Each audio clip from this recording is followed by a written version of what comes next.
Hello, everyone, everywhere. This is Bob Thibodeau with the Kingdom Crossroads podcast, and you are listening to the Going North podcast with my good friend Don Brightman. Be sure to subscribe to his podcast so you will not miss any of the upcoming episodes, and be blessed in all that you do. And today on the Going North podcast, we're bringing some fabulous humans from across the globe. Today is no different. Heck, oh my God, today is a different day. It's a special occasion because for those who may remember episode 119 with the lovely Dr. Elizabeth Carter herself, she started her own publishing company and published a book of her own. In addition to appearing on this podcast, she encouraged a wonderful man to write a book of his own to chronicle his life. And we have him today. And this guy right here, my man, a graduate of Fordham University with a bachelor's degree in classical languages, as well as Hofstra University with a master's degree in educational administration. This wonderful gentleman right here has had a 36-plus year career, my friends, a 36-plus year career of distinguished service as a school educational leader and retired back in 2004. And thanks to his love and passion for writing, he actually published articles in Rehoboth Beach, the Delaware newspaper, as well as a recent completion of his wonderful biography, A Black First. So let's give it up for this wonderful gentleman right here, the legend himself, Mr. Peter E. Carter. How you doing today, sir? Fine, thank you, Don. Thanks for having me on. Yes, indeed. Yes, indeed. Well, congratulations. You're now in the business of immortality, your first ever book. How does it feel? It's very interesting because I'm not an author, I'm an educator. But thanks to my daughter whom you mentioned, and we thank you for that, I have become an author. And it feels very good. This is different. You know, makes my retirement exciting. There you go. And if I'm not mistaken, my goodness, 16 years since retirement, right? You did your homework, Don. Yes, indeed. Yes, indeed. So my goodness, well, congrats. 16 years of retirement and you're enjoying it, published a book. And the beautiful thing is there's so much to unpack. So with all introductions not allowed to be 5 years long, so mind filling in any cavities I missed about you? No, you did your homework. You did your homework well. You know, I guess I started this journey. Well, the part I kind of enjoy talking about is my years in the low-income housing projects of Brooklyn. Theoretically, I should either be a cop or dead, one or the other. That's where a lot of the gentlemen, we use the word advisedly, with whom I ran as a kid, wound up either dead or they themselves became policemen. But I opted with the help and strictness of my mother to do some other kinds of things. So for those who believe that a single black woman can't do it, yes, she can. So I went on to college, took the subway to high school, took the bus to college, and I guess the rest is history. Heck, it's some good history indeed. And actually enjoyed the story of how your mom actually went for the citizenship test and she had to tell off the darn guy in uniform off because he wasn't going to let you in to see your mom get a citizenship license. That's correct. Yeah, he said that I couldn't come in. And then she saw this little white kid go in, and then she went off. You never want to see that happen with my mother. She used to go off on me all the time, so I knew how that works. Oh, yeah. Oh, yeah. Especially disciplinary moms. The whole single black mom thing, black parents, period. Especially old school parents, definitely don't want to act up. You definitely don't want to act up. No, you don't. No, you don't. Not every sense. Not every sense. And of course, we thank you for that foundation, which enabled me to move forward successfully. There you go. There you go. So what led you to take the path of really just going the educational path to be able to help really the children of the future to really get education? What inspired you to go that route? I fortunately had one or two, maybe three, very good teachers in elementary school, but mostly in high school, and one in college. And I guess I was realizing that it was being taught by some very good teachers, that I would like to do that and impart knowledge into children what they didn't know. And I opted to, just because it worked out that way, to major in classical languages. Imagining a black guy majoring in Latin and Greek, and it was something I knew that whatever students I had, they wouldn't know that. And I imparted the language of Latin and Greek into a good number of them in the mid 1960s. Yeah. I actually did get to that part in the book where you actually mentioned how you're helping out one of your Jewish friends with his bar mitzvah, learning for it. Oh, that was interesting story if I may, that in the projects, we did have a few white families. One family had 6 boys, and of course, they made them eligible in the projects. Jewish family with 6 boys. Their ages were just 2 years apart or so, and one was my age, and he had to study for his bar mitzvah, which did not permit him to go out and play. We used to call it going out and play anymore because he had to study. So I told his mother, I said, is it okay if I came in and studied with him? Since he can play, let me go in and study, right? Nerds do that. So I went in and studied the Hebrew with him. And just because I'm not doing my own homework, it's just a fact, I was brighter than he was, period. So I learned the Hebrew better. And I really learned it. I memorized it and, pronounced. I can't do it now, don't ask me. As it turned out, his mother said, we ought to have you, bar mitzvah, instead of David, because you certainly learned this much better than he did. So that was my first Jewish brother, back when I was, I guess, 12 years old or whatever it was. And it's very, very helpful that you get to learn a whole other culture as a Negro, that's what we were called then, as a Negro kid in the low-income housing projects of Brooklyn, which were basically dangerous. It was basically dangerous. You had to be very careful living where I grew up. If I can mention, I witnessed a lot of things, one of which was an actual police gun chase that you see in the movies, where the police had their guns out of their car windows, shooting at a car that they were chasing in front of them. We ran for shelter because we were outside playing, and the cops didn't care who was out there. And, I saw that, to which I said to myself, I don't think I want that to happen to me. To say the least. It was quite a upbringing, but I survived it, as I said, and went on to study. My mother believed in education. She said, you don't have to live in here forever. Do your schoolwork, as she would call it, and she was right. She was right. I love it. And it was really interesting because you definitely were right about you being brighter than the Jewish kid. And it was really interesting reading about that because if I'm not mistaken, what was it, your second day of school, grade school, you were boosted up to the 2nd grade on day 2, right? Well, yeah, that was interesting. Yeah, I spent one day, forget kindergarten, that was out of the question. I spent one day in 1st grade. And then I was boosted up to the 2nd grade. Yes, I was. In day 2, and therefore became the baby of the class forever. So I graduated college as the youngest in my class. And then we all due to my mother, who had taught me well at home, and I, knew how to read and add and subtract and the other things you need to learn. After the 1st grade, they would have put me in grade 3, and my mother said no, and I thank her for doing that. I didn't need to have that kind of a distance at age. It certainly would have hurt me socially. Mm-hmm.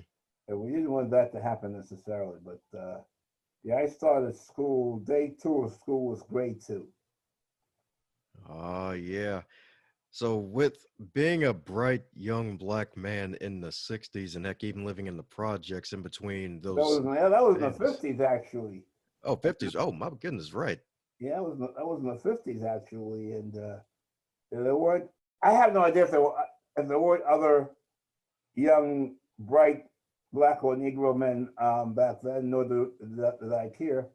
But I was fortunate enough to have been taught by this woman from Trinidad, and I comprehended well.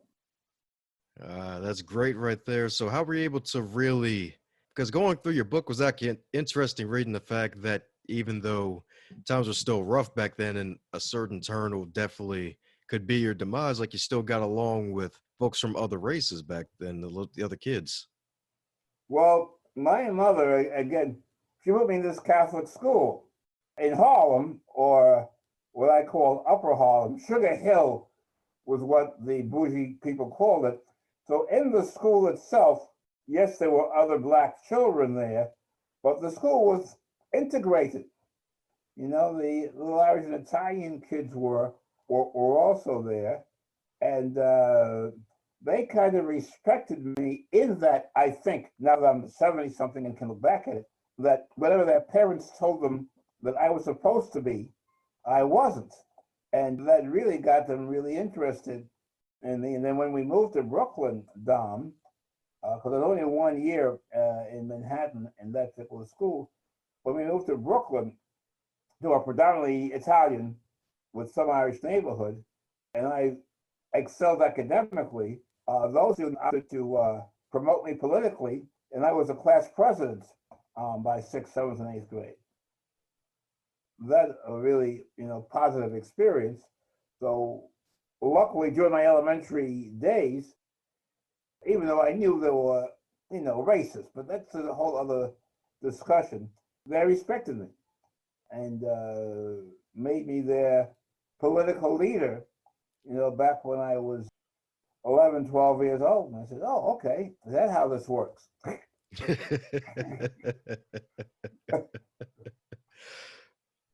Oh yeah.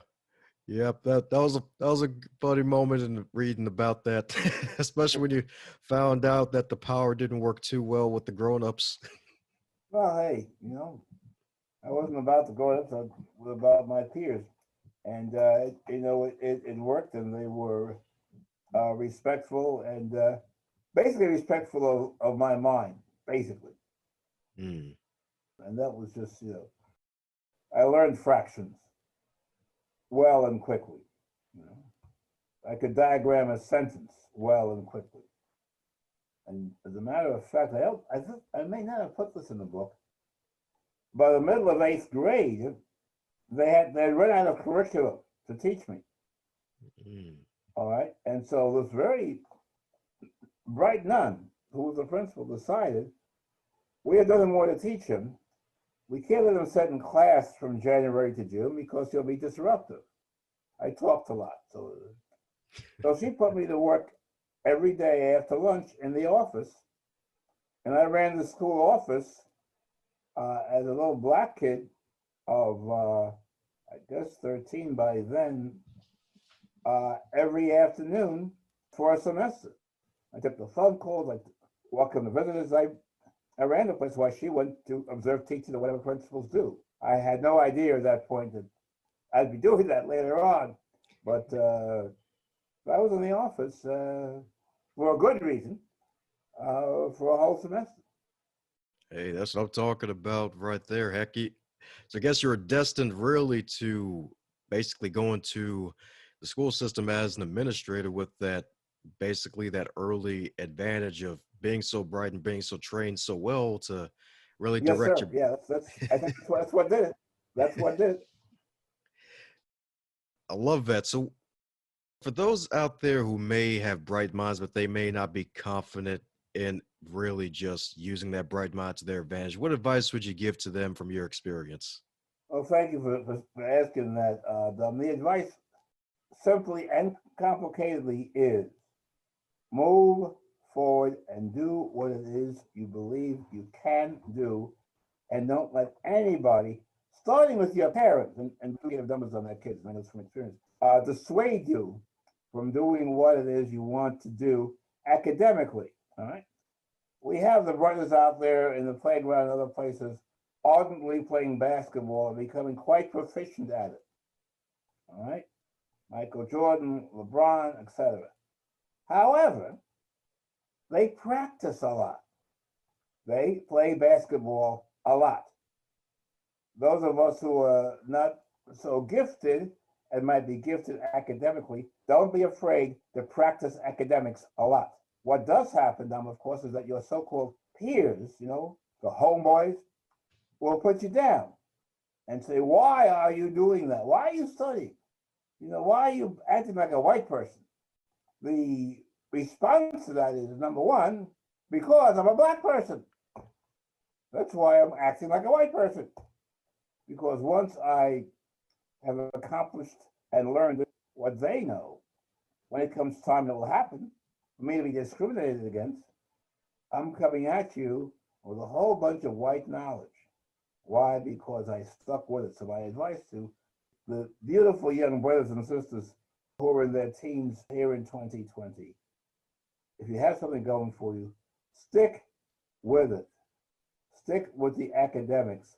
Yes, your friends may call you names or may do some criticism, but eventually, it's going to pay off. It's going to be worth it. And your paycheck will show it. And that's what I told my two children. We're old people now, my two children, but stick with it.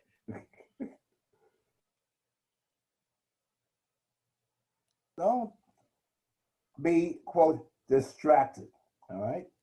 For us males, we see a skirt, it's a little short, we see a blouse, it's a little low, we think that's what it's about.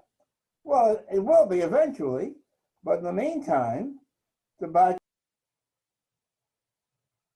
your grade point index.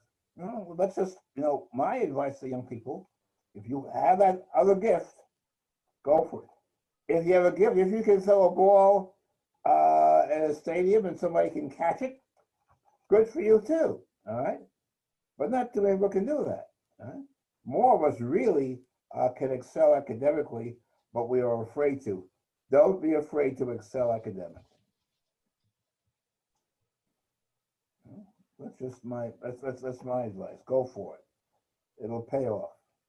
It's painful, but it'll pay off. Oh yeah. Oh yeah, you can say that again, especially nowadays with the parents helping the kids in the Common Core math. But good luck to you. Good luck to all you young parents. We made that difficult on purpose. We wanted to keep our jobs. Yeah, we just we figured out if we come out with these little terms and make home instruction difficult, you've got to keep us around. And now the poor parents had the COVID hit them, and they got to try to instruct their children at home. And I know that's painful. As a educational leader, I said we're sorry, but we had to survive a little bit. We did not know what COVID was going to come in and place you at the forefront of educating your own children. We thought it was just going to be the dining room table after dinner where, Lamont asked you to help with his arithmetic, and you have no idea where the hell he's coming from. But we proceed. We move forward. Ah, beautiful indeed. So from your multiple decades really in education and being a big supporter of it, and having your children be successful in terms of educating themselves and creating a life of success for themselves, what do you think may be the biggest thing that folks need to really keep in mind going forward with the ever-changing society where we always have to adapt?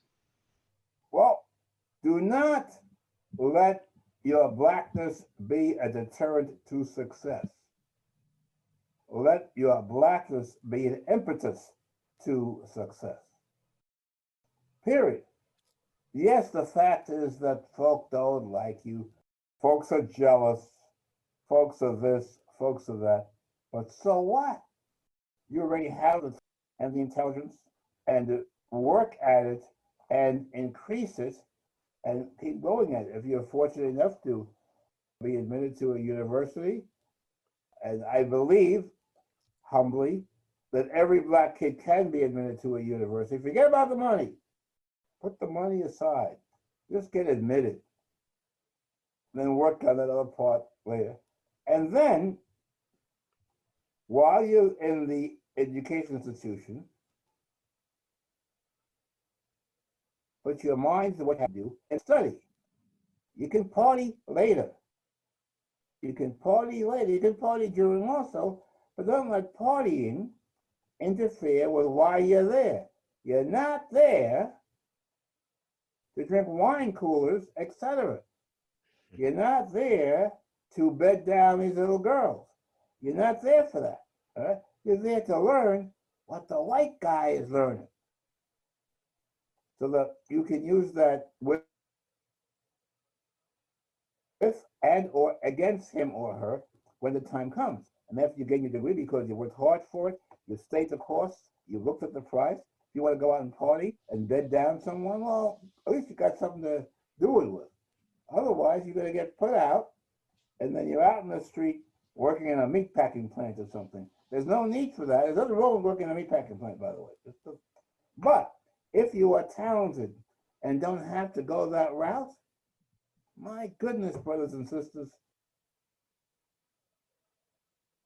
hang in there with it and just, open those books, study, memorize that stuff, get the grade that the professor is interested in your getting. And it's not easy because the competition or your fellow brother and sister is going to put you down for, quote, wanting to be white, whatever the hell that means. But stick with it. That's my advice. It's not easy. You won't be popular, perhaps. However, eventually, you will be successful. Successful is that twice a month, some person or persons puts X amount of dollars into your personal checking or savings account, which affords you to live a kind of life you would like. That's success. The other part of success for me was instructing or helping to instruct young people in the academics and making them better people. My passion was making other young human beings better people with knowledge that they wouldn't have had if I didn't exist. On a daily basis, when I drove home from work, and I worked about a 12-hour day, I would tell to myself in the car, is there a student in my school district, in my school, in my classroom, who is better off today for my being there? And I had to think, I always thought about it, I thought about a name, that Rashawn, let me just use that name, is better off today because I came to work. Because that was just very important for me. And in return for that, twice a month, I put money in my account, which allowed me to, buy drapes. What the hell? So that's my advice. It does sound pretty old school, perhaps, but old school, new school, no school, the same thing is happening now that happened in the 60s. I marched in the 60s, and people are marching now. But we want you young people to absolutely study and excel academically, so you are. We talk about oh, we're not on an equal playing field. Well, a lot of people aren't on this so-called equal playing field. To equalize this phenomenal playing field, study. Get the A's and the B's at your university of choice. Get into your university. It may not be of choice. It may be where you are able to go academically, but get in there, study, graduate, and move on ahead. The young people have told me over the years, well, why should I bother? No one's going to give me a job. No one's going to do this. I'll be discriminated against. No one likes black people. No one. I said, you're right. They don't like black people. It's your job not to make them like you, but to make them hire you, or whatever it is. And they will hire you when they see your transcript. Period. And when you interview with them and your verbs and subjects agree, and you don't talk like a fool, because I'm not going to hire you if you sound stupid.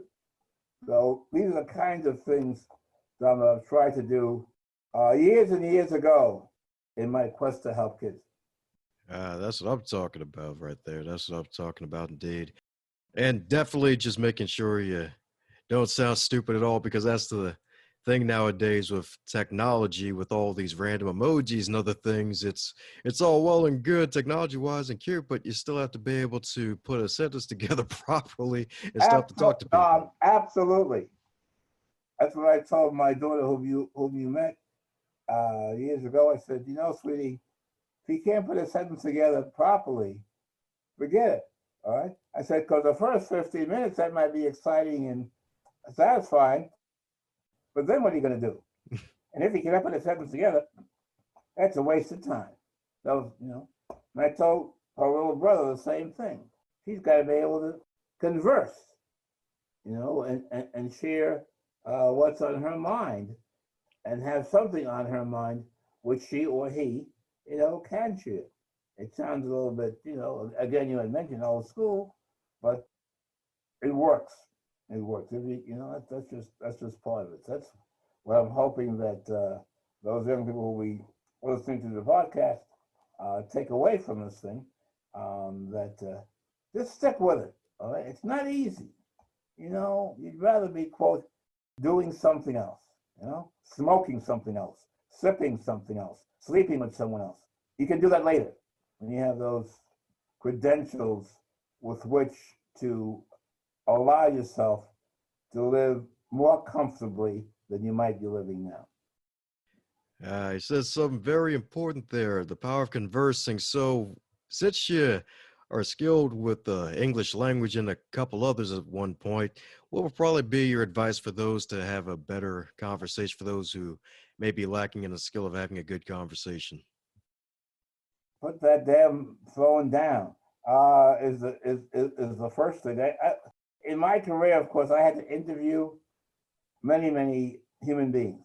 And toward the end of my career, it became more and more difficult because the human beings whom I was interviewing had that device. And it doesn't know the device, I have one too, because my kids made me have one. But other than that, my advice is you have to keep talking. You've got to converse with other human beings, either live or on the telephone. Telephone, not the text message, the telephone, wherein you say something, the other human being says something, and you respond to what they say because hopefully you have listened to what they have expressed, both in their words and in their tone. I mean, text messaging, etc., is wonderful. I'm not against technology, but there's something missing when someone sends you a text with an emoji or whatever the hell else is going on there on the screen. You don't know what they really said to you. You don't know. They may have said a few words, and you read the words, the sun is shining, but how is the sun shining? Do you really believe the sun is shining? Are you just saying that? I can read anything. So that's just my thing. Text message is certainly efficient, but what I'm saying to those who have lost the art or never gained the art of speaking, let's talk to one another. And while I'm on that, Dom, parents, God bless them, are not or have not been, or I have noticed have not been, speaking to or with their children. I go into restaurants when we had restaurants, and the family is there, and everyone has out his or her device. All right? If I go out with my family, children and or grandchildren, you may not, you cannot, you will not take out that device while we're having dinner together as a family. You will verbally interact with one another. Period. End of story. That's my edict. Now, people say, oh, you're not letting the kids express themselves. Well, yes, I am, verbally. So to those millions of young people who are sitting there with their thumbs doing the talking, stop that. Chat with the other people around you, your peers, your parents, your teachers, whomever else. Talk to them. Actually use your vocal cords and the vocabulary which you have so far. You will also increase your vocabulary by speaking with others and try to put yourself around human beings who can put a sentence together. Hey man, what's happening is not a sentence. All right. So that's my, and has been my thing for the young people. I want you to talk to one another. I want you to hear one another. And you can use your device. And I tell parents that too, when I give little seminars and little talks with the parents. I said, so this is going to sound really old-fashioned to you, but we don't let them drive till they're 18, give or take. And there's a reason for that. Learner's permit at 16. You want to hold off on getting your kids a phone till they're like at least 14, and I would say 16. Don't get them one. They can get one by themselves. They can't afford it. Right? And that way they have to talk to you. Right? You may not like talking to them. They may not, but they have to talk to you because they can't get what they want if they don't talk to you because you've got the money. I make things as practical, Dom, as possible. Make your kids talk to you. For their 16th birthday, get them that Android or whatever they call those things. But not before that. There's no need for them to be communicating that way. Plus the fact, and this is really old-fashioned, plus the fact, you have no idea with whom they're communicating. And some parents listen to me, some don't, because they want to be their kids' friends. And you never want to be your kid's friend. Please. What do you want to be friendly with a teenager for? You never want to be your kid's friend. You want to be your kid's parents to provide guidance. In the same way when I was a building principal. I'm not your friend. The kids will tell you that. I provide leadership and guidance to you as a young person so that hopefully, when you become adults, you'll be a terrific human being and a kind human being and a caring human being and a knowledgeable human being. Knowledge is really, really important from where I have come. Yes, indeed. It's a wise word spoken right there. So since you mentioned leadership, is there any advice for those folks that may aspire to be leaders in today's day and age from your experience? The advice is that, I'm just going to repeat very briefly what I said before. You must have knowledge. If you're going to be a leader, you need to know what the hell you're talking about. Otherwise, the listener and or the follower will have absolutely no faith in you. Right? So the first bit of advice is know what you're talking about. All right. That means you've read up on the subject matter, you've researched the subject matter, you spoke to other scholarly people about the subject matter, and then you in turn, as you speak in a leadership role, have something to say.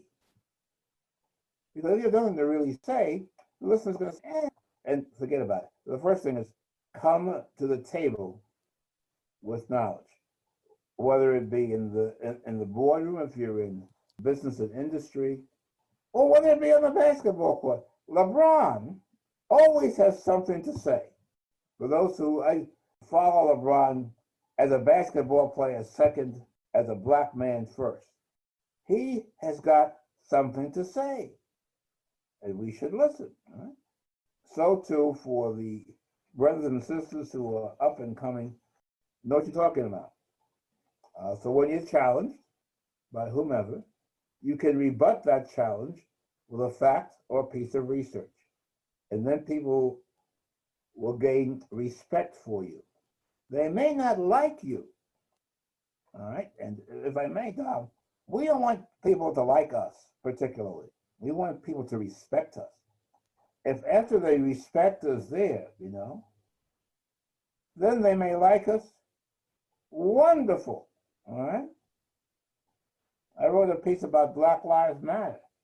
To me, that means you respect me as a human being. You can't put your knee on my neck or break into my house and shoot. You can't do that. You got to respect me as a human being. And that is the key to leadership or just to life. Have the other person respect you as a human being, and they will if you've got something to say that makes sense and is knowledgeable. Otherwise, you go to work every day and you're not going to get anywhere. All right? You're going to get the same paycheck, not twice a month, but once a month, and then the numbers will never change. And if the numbers don't change on that paycheck, hey, you're not going to be able to buy a new blender. You know what I'm saying? This, this is very practical stuff, Tom. This very basic practical stuff. It's all based on you got to know something. Hey, I agree with you wholeheartedly. Like, hey, know what you're talking about, and if you don't know, find somebody who does. Yes, sir. That's the key. That's the key. Absolutely. Absolutely. Woohoo! Well, that's what I'm talking about indeed. That's what I'm talking about indeed. So, and speaking of wonderful words of wisdom, what advice would you give to yourself if you're 25 in the current year of 2020 with all of your knowledge and experience? If I were 25 in 2020, I'd be probably have a tear in my eye and not know what to do because I would have only have lived 25 years, and I'm now facing this thing called a pandemic, which many other human beings don't believe is happening, and that's kind of interesting. But if I were 25, given what's going on in 2020, as our white brothers and sisters begin to realize, oh my God, Black people were really treated terribly. Oh, and then they're shot for no reason. So if I were 25, because I didn't know this at 25, except that there were some incidents from the projects back in the day, I would be telling myself, okay, I made it through this far. I got myself a little undergraduate degree. Let me proceed further and see how I can better myself as a young 25-year-old. And in the meantime, hopefully, which is always passion, make someone else who is 25 with me, or maybe who is 15, better himself or herself. That's what I'm talking about right there. Solid advice. Solid advice right there. Definitely focus on making other folks better while you're bettering yourself in the process. Gotta love it. I hope, and hopefully I did that a long time ago. Well, hey, the good news is with the book, you get to reach folks that you probably won't even ever have a conversation with. I certainly hope so. Black first, all the things that I did as a Black person for the first time, and in some cases has not been duplicated by other Black people, which is sad, but that's a reality. A couple of jobs I had where I was the first Black to have that job.